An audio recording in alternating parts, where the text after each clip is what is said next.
Search करतोय. भाईसा पडले होते का पडले शेवटी. काकूनी मागे वाट सांगितले, वाट सापडत नव्हती. तर माझा एक मित्र तिथून वरती गेलाय. बाकी आम्ही चौघजण इथून जातो वाट काढत. एका छत्रीत 3 माकडं आणि परतीचा प्रवास करतोय. जय जिजाऊ, जय शिवराय, जय शंभूराजे. मी अजिंक्य उपटे. माझ्या भटकंती वेळा या युट्यूब चॅनलमध्ये आपल्या सर्वांचं स्वागत आहे. तर आज आपण भटकंती करणार आहोत ती नाशिक जिल्ह्यातील मोर्धन किल्ल्याची. इगतपुरीपासून हाकेच्या अंतरावर असलेला हा मोर्धन किल्ला 2014 पासून मी इंडिपेंडन्स डे ट्रॅक करायला सुरुवात केली आणि हे वर्ष आहे 7वं. मोर्धन किल्ला पूर्णपणे सर करून गडाच्या माथ्यावरती तिरंगा फडकवल्यानंतर राष्ट्रीय गीताने या ट्रेकची आम्ही सांगता करणार आहोत. तर हा व्हिडिओ तुम्ही पूर्णपणे बघत राहा, तुम्हाला नक्की आवडेल. चला तर मग आपण भटकंती करायला सुरुवात करूया. सकाळी आम्ही लवकर उठून लोकल ट्रेनचा प्रवास करत कल्याण स्टेशनला उतरलो. कल्याणवरून आमची 7:15ची मुंबई नांदेड ट्रेनमध्ये बसून आम्ही 1.5 तासाचा प्रवास करत 9च्या दरम्यान इगतपुरी गाठलो.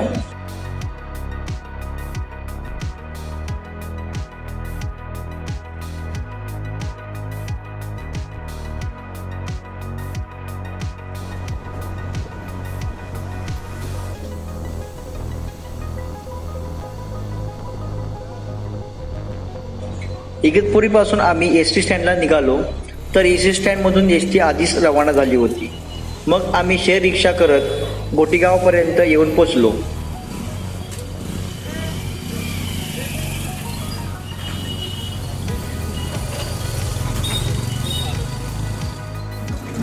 गोटी गावातून मग मोर्धन किल्ल्याच्या पायथ्याशी असलेल्या खरगावात जायला परत रिक्षा केली. तो आमचा प्रवास 20 ते 30 मिनिटांचा होता. गावात उतरून आम्ही किल्ल्याच्या दिशेने चालायला सुरुवात केली.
पाण्याची टाकी आहे.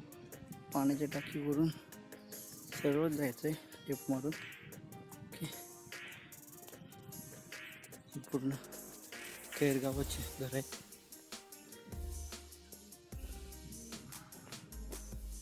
समोर दिसतोय तो मोर्धन.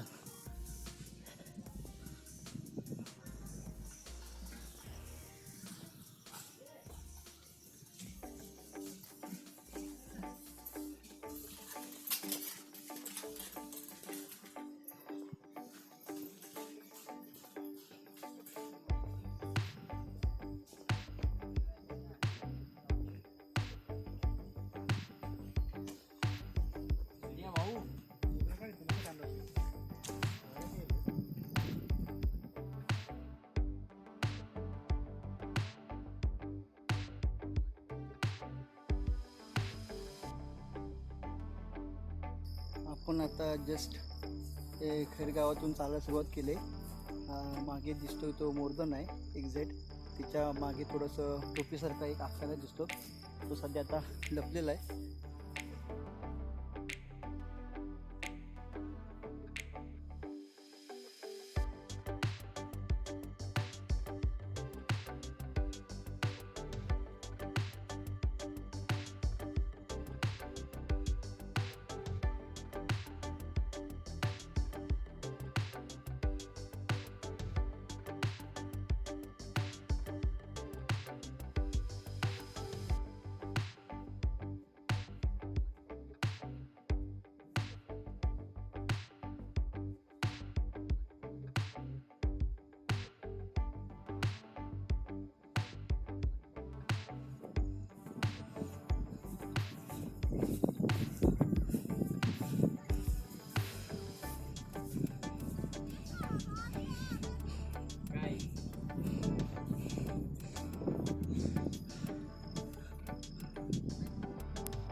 20% तरी आम्ही रस्ता क्रॉस केला आहे. आता जो रस्ता जायची वाट आहे गडावरती ती थोडीशी अवघड आहे चढाईची. हा समोर येतोय तो ओढा पाण्याचा, जो ती घळ चढून सरळ तिथे आम्हाला टॉप करायचं आहे. त्याच्यानंतर तो टोपीसारखा आकार आहे मोर्धनचा, तिकडे आम्ही पोचू. आता हे दोघंजण इथून थोडंसं इझी रस्त्याने जात आहेत आणि हे दोघंजण आता हे गलीतून सरळ जात आहेत. तर ट्राय करू.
ते दोघं तिथून येत आहेत. मी या ओढ्यातूनच मार्ग काढत पुढे जातोय. दम लागलाय खूप, पुढे अवघडच वाट आहे, रिक्सी थोडी आहे.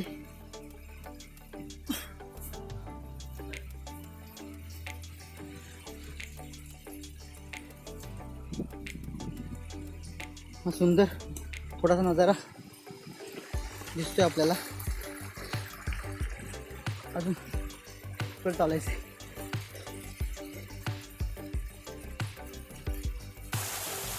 थोडा सर केलाय, अजून खूप सारा बाकी आहे पण चढायचं आपल्याला. चला जाऊया.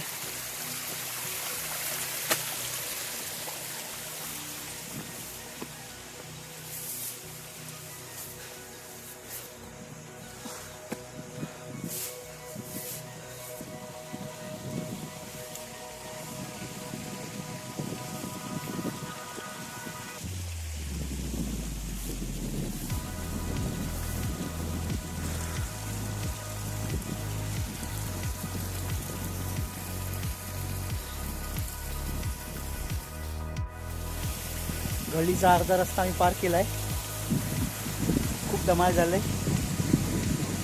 अजून अर्धा रस्ता बाकी आहे. पावसाचा ओघ थोडासा चालू झाला आहे. पाठीमागे थोडंसं धुकं यायला लागलं आहे. बघू आता पुढे.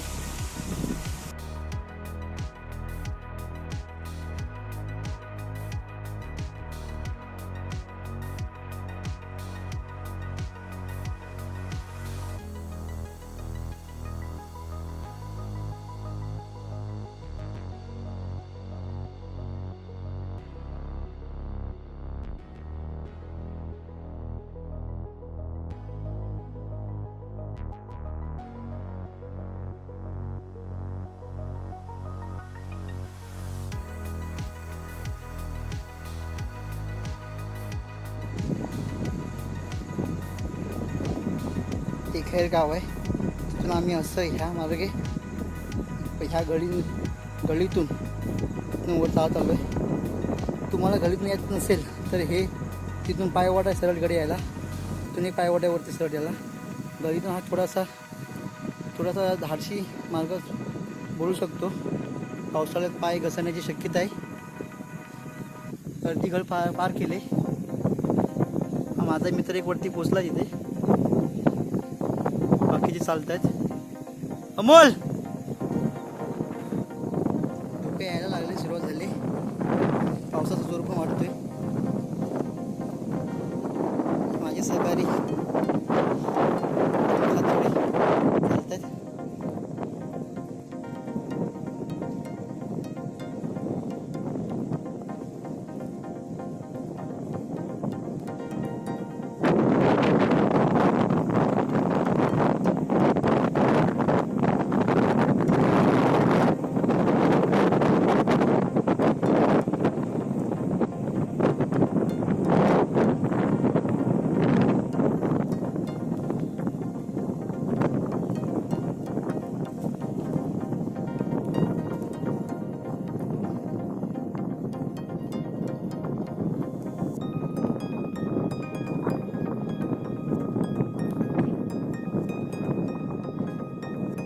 धुक्याचा प्रवाह वाढलाय, बघू शकता की धुकाला इथे.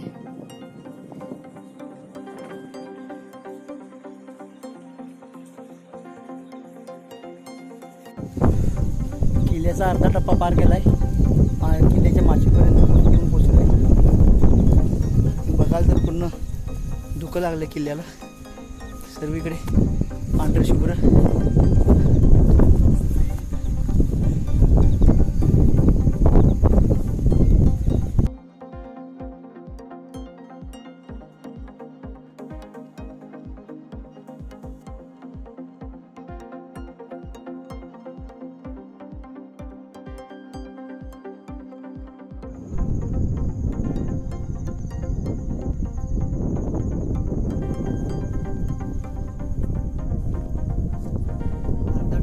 कंप्लीट झाला आहे. किल्ल्याच्या माचीपर्यंत येऊन पोचलो आहे आणि माचीवर पूर्णपणे बघाल तर पूर्ण पांढऱ्या शुभ्र फुलांनी पूर्ण माची भरले. एक सुंदर असा नजारा आहे मोरधन किल्ल्याचा, एक सुखद आनंद.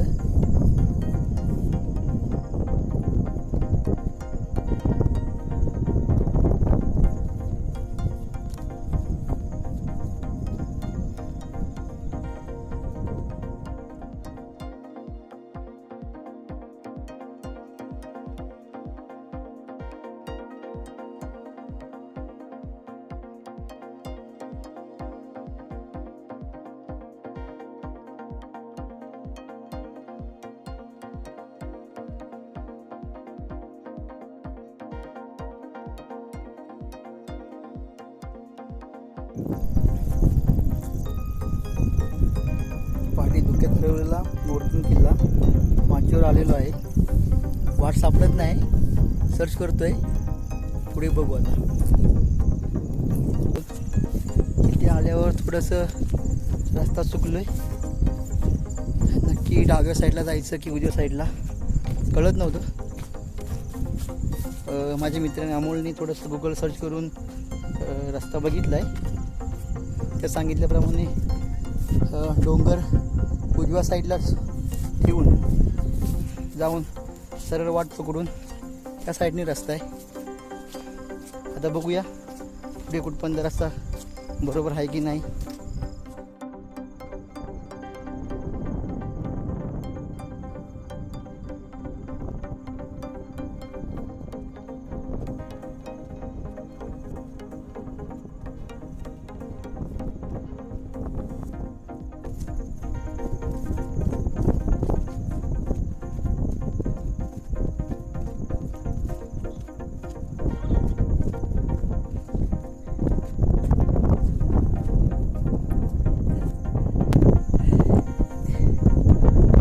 विचारपूस करतोय नक्की कुठून वाट जायची वरती.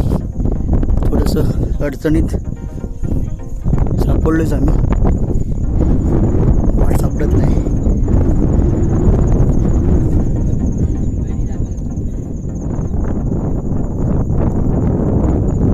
माचीवरून पुढे दिसतोय ते धारणा धरण आणि मुंबई नागपूर समृद्धी महामार्ग. सुंदर नजारा आहे आणि मागे बरोबर आमच्या हा धुक्यात हरवलेला मोरधन किल्ला.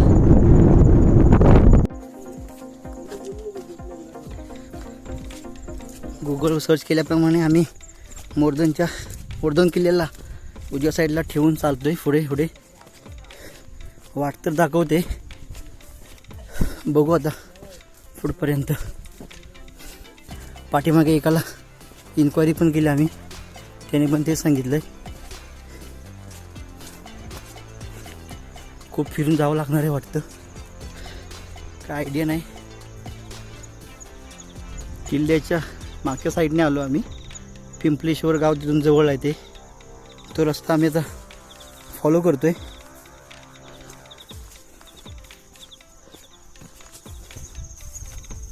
बघू शकताय तुम्ही किल्ल्याला पूर्णपणे धुकं लागलंय. किल्ला पूर्णपणे धुक्यात हरवलाय आणि दोन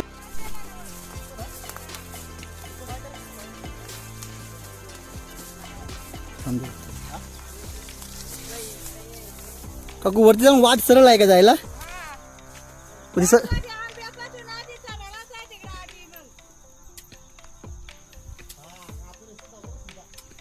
या काकूने सांगितल्याप्रमाणे वाट बोलते इथून सरळ आहे.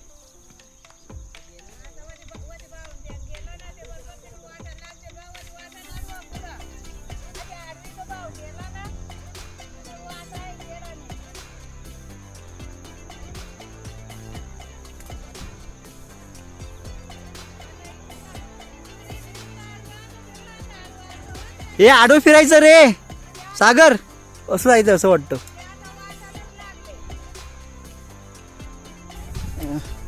काकूनी मागे वाट सांगितले, वाट सापडत नव्हती, तर माझा एक मित्र तिथून वरती गेलाय. बाकी आम्ही चौघजण इथून जातोय वाट काढत. वाट भेटेल की नाही शाश्वती खूप कमी आहे. वाट शोधत जावं लागणार आहे. पाऊस असल्यामुळं गवत पण खूप सारं वाढलंय. खाली पाय ठेवणं पण अवघड झालंय. ठीक आहे, पित्र इथून जाते, त्यांच्याच मागे मी पण जातोय.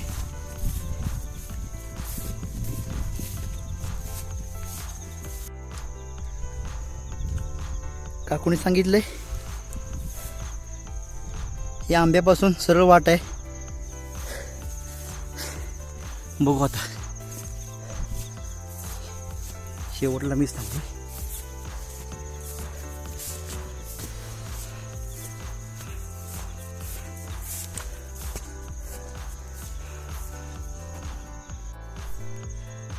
काकूने सांगितलेली वाट फॉलो करतोय. त्या आंब्यापर्यंत जातोय, सरळ जायचंय. आणि चढण एकदम सरळ आहे. खूप थकायला होतंय. बघू आता किती वेळ लागतो. 10 मिनिटं झालं आतापर्यंत. बाईचा पडले होत्या, कारण पडले शेवटी. वा बेटा वा.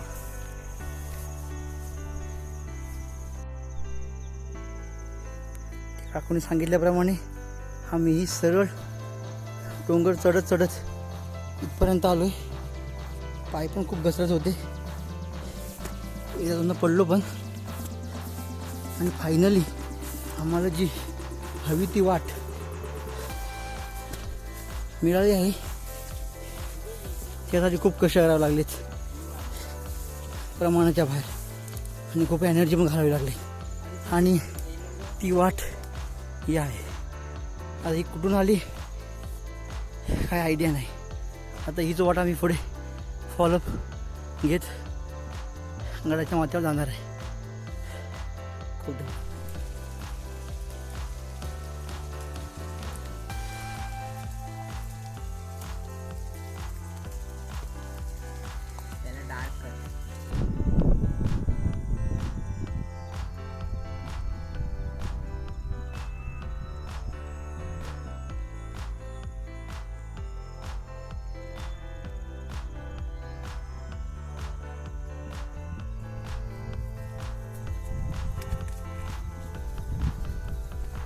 माचीवरून वरती यायला खूप कष्ट घ्यावे लागतात आम्हाला.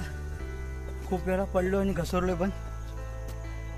पण ह्याचं सुखद आनंद आम्ही वरती जेव्हा पूर्ण टॉप मारू तेव्हा पूर्ण विसरून जाणार आहे.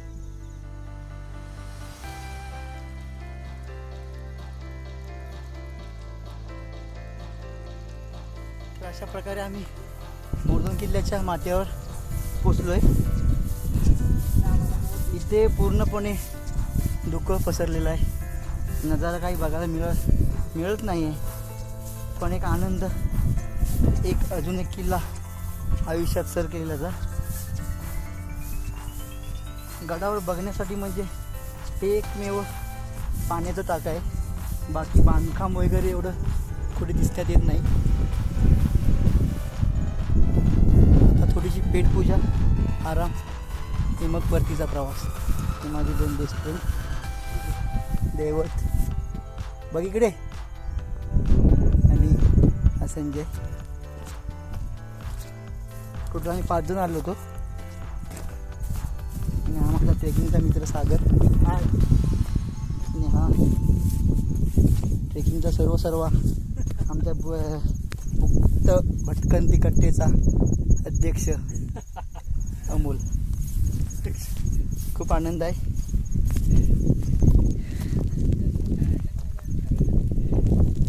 मनाला शांती भेटली. अजून काय हवे आयुष्यात, फक्त नजारा भेटत नाही.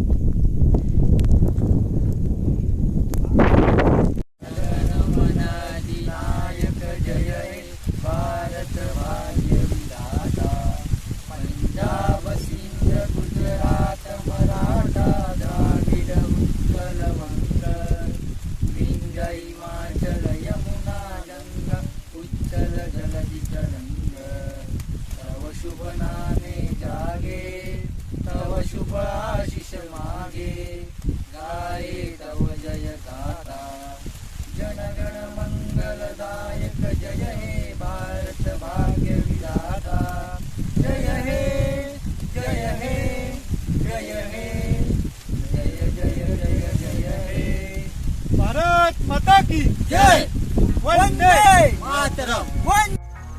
माथ्यावर पोचलेलो पण पावसाचा जोर खूप वाढलाय आणि गडमाथा फिरायला तर फिरून पण काही फायदा होणार नाही. पूर्ण सर्वीकडे धुका आहे आणि आमच्या ट्रेनचा पण वेळ होत निघाला आहे. त्यामुळं पॉईंट बघण्यासारखी काहीच नाही आणि नजारे जे होते ते धुक्यामुळं आता ती काही दिसू शकत नाही.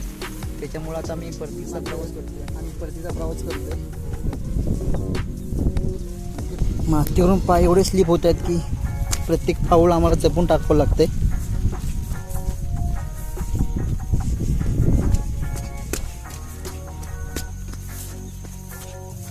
जेवढं जमेल तेवढं गवतावरून जाण्याचा प्रयत्न करतोय. मातीवरून जाताना खूप पाय स्लिप होत आहेत.